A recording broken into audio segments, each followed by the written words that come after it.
'Tis the holiday season as we celebrate Christmas, Hanukkah, and the New Year. We thought for Bridge City News today we'd have a little bit of fun. We'll take a long look at Christmas, some of the history, and maybe even some of the controversies we're all surrounding Christmas. Joining me at the desk is the Bridge City News contributor Paul Arthur. Paul, first of all, when exactly was Jesus born? Many people don't believe he was born in December at all. Well, that's right. Actually, something got my attention this week was a headline that said 1 in 5 Brits don't know Christmas is a celebration of Jesus' birth. I thought, wow, that's like 20%. I thought, wow, that's incredible. So when was Jesus born? Well, I guess we need to first of all get the ballpark right. So we go back roughly 2,000 years. The Bible talks about Jesus being born during the days of Herod, and historians tell us that King Herod was actually born that he died, in 4 BC. So then after that, we know that Mary and Joseph, according to the Bible anyway, they had Jesus, and then Herod ordered all the boys 2 years old and younger in that vicinity killed. So Jesus could have been as much as about 2 years old after that, right after Herod's death. So that would be somewhere between 6 and 4 BC. Again, that reverse order there when you go on the other side of the zero mark. What month would that be? Well, yeah, month-wise, again, December 25th, right? So that's the big debate. Is it December 25th? Wasn't he actually born maybe in the summer or the fall? Yeah, it seems that way. Most historians would argue that it's likely either spring or fall rather than a winter time. And again, based on what the Bible says, talks about shepherds being out in their field tending their flocks. Right. Well, they're saying typically around that time of the year, it's winter. That doesn't happen normally in that climate, that area at all. So, there's also a number of pagan celebrations around that date that worship the sun and the winter solstice and so forth. So we do read about the church, the Catholic Church, thinking, hey, this might be good timing. There's some debate back and forth between different leaders of the church and so forth. To counter that with a worship of not the sun, but the Son of God. So they landed on a debate, not on the date, not without some debate, of December 25th. Said, hey, let's celebrate Christmas, the birthday of Christ on this date, although some of the Eastern churches didn't quite go along with that either because they didn't follow the Gregorian calendar. They stuck with the Julian calendar. And so there's, 13 days difference, something like that. They ended up with January 6th, which is also the celebration of Epiphany. So I guess 2 birds with 1 stone, so you have a bit of a split there. I'm really thankful for the fact that we celebrate Christmas in December. If we didn't have that and it was a snowy, cold month, we just have Remembrance Day. So it's a time of, you're very somber, you're reflecting back and appreciating those who sacrificed their lives for us. But it's a very sad time. And then in December, if we didn't have Christmas, then January is very cold, it would be kind of a gloomy period. But you know what? Even today, Christmas is kind of a gloomy period for many people that maybe don't know Christ, and they don't have a lot of family, and their suicide rates actually go up through the roof. Yeah, I know. I've seen some of the stats on that, and certainly I think when you see everybody else around family or, having a lot of fun, seemingly anyhow, then you look at your own self and you go, boy, a bit of a self-pity party maybe starts to take place. But depression is a serious thing. And so a great opportunity, frankly, around Christmas to actually bless others with the gift of your presence.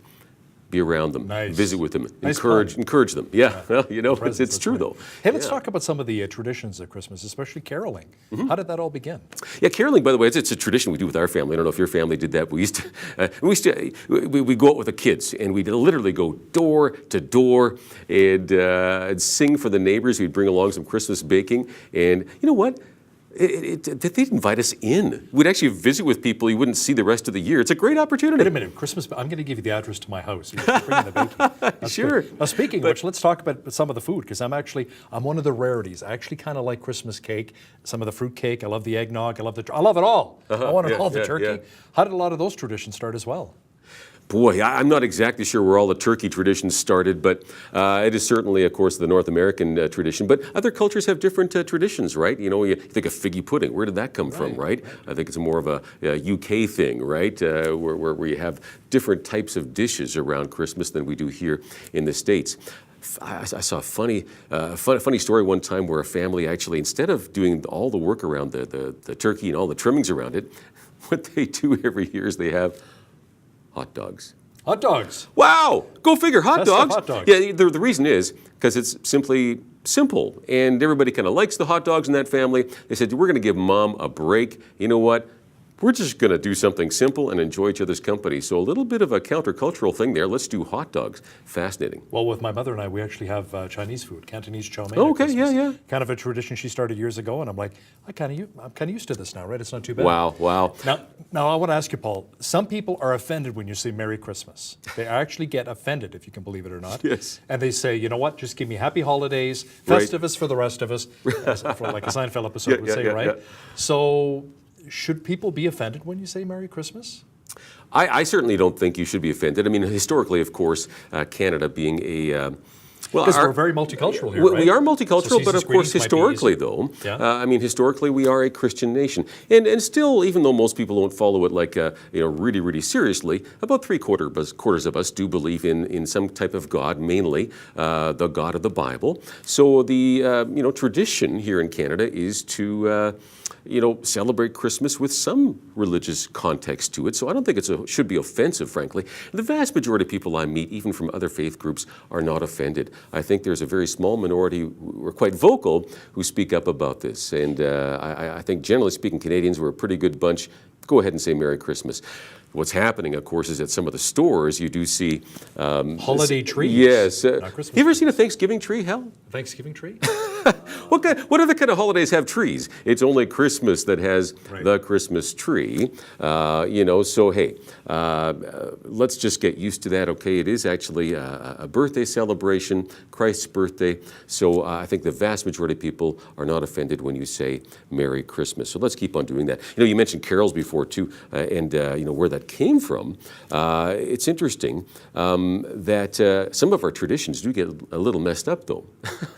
Hark the Herald Angels Sing. Remember that, right? Sure. Everybody knows that. Glory to the newborn King. The angels didn't actually sing to the shepherds in the fields. When you read the Bible, it actually says they said, glory to God in the highest. Well, boy, and I'm in my mind, I always think it's singing. I mean, I do that too. Sure. We three kings of Orient are. Well, they weren't kings. They were magi's, right? They were maybe astrologers, people think, right? Wise men from the East. We say there's 3 wise men from the East. The joke goes, of course, because that's as many as they could find out East. Sorry to all of you in Ontario. I didn't really mean that. Okay, but you understand.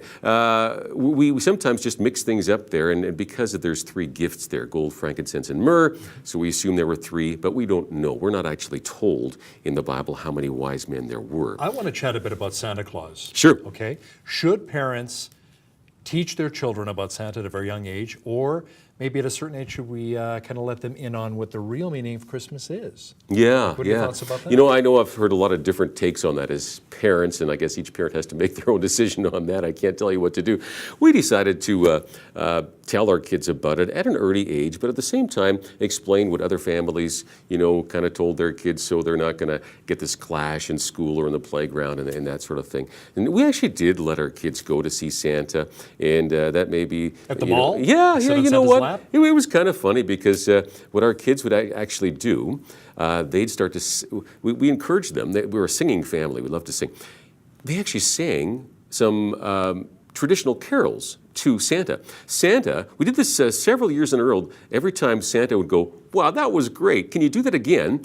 And he'd actually, they had a camera on site there. They recorded it, put it on a video, and gave it to us, actually. They just really enjoyed it. So, hey, why not? So you're the Brady Bunch of Bridge City News? Is that what you're trying to tell me? Maybe a little bit, Okay, but let's talk about Santa's red and white outfit. Many people believe the reason why they got that start was from an advertising campaign from Coca-Cola.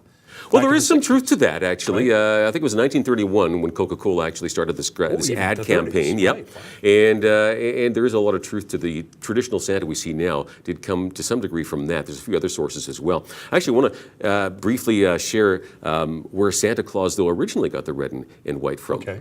The original Saint Nick, it was a real person, and he actually wore clerical robes, which were red and white. Okay. Yeah, back then. This was in what we would now know as Turkey, but Saint Nick was from Asia Minor around AD 280.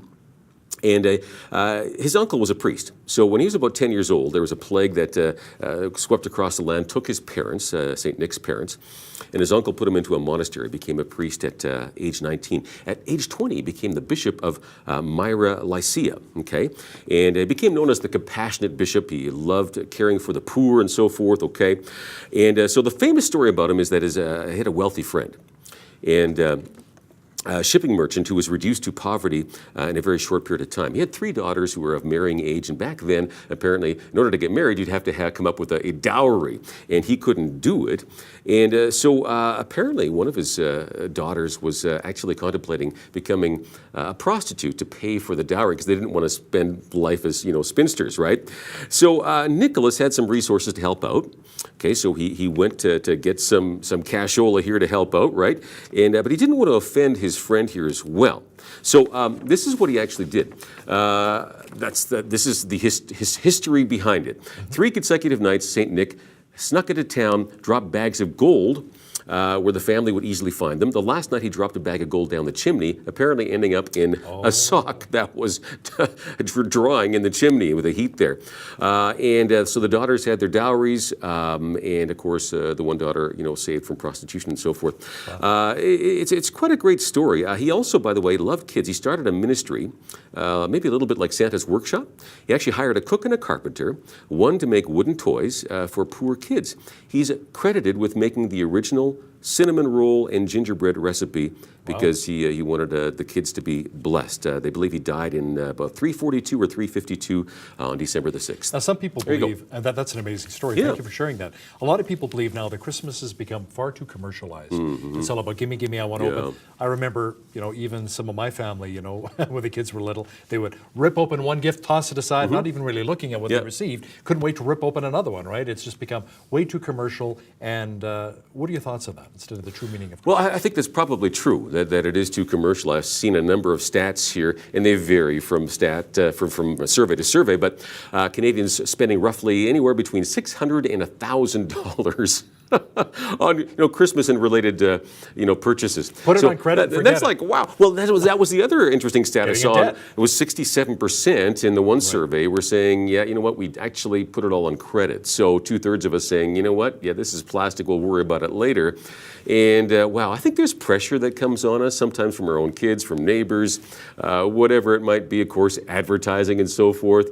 Some people put a nice thing into place, 3 Christmas gift rule, or maybe 2 Christmas gifts, or some people don't buy any, Or just put names in a hat maybe with family and then just pull one name out, right? Some people make Christmas gifts. Right. Is that a bad thing, that's I mean, your parents, my parents, maybe coming from another time when, times were tougher. A lot of them, we hear the stories from grandparents, they didn't have gifts like we do. Their gift was they might have got like a piece of fruit and, a couple of nuts or something, which is a real treat back then. That's right. Only a few moments left here quickly. Can you name all of Santa's reindeer for me? Well, I remember all of the other reindeer. Okay, but Dasher, Dasher. Vixen and Dixon? No, on Dasher and Dancer, Prancer, Vixen, Comet, Cupid, Donner. There you go, we got it all. Paul, Feliz Navidad, Freundliche Weihnachten, Merry Christmas, and Joyeux Noël to you. and to you and yours. Okay, just don't say Happy Holidays, right? It's going to be Merry Christ Mass. Right. You Christmas, got it. Okay. Christmas, there we go. Our Bridge City News contributor, Paul Arthur. On behalf of all of us here at Bridge City News, I'm Hal Roberts. God bless and have a great night.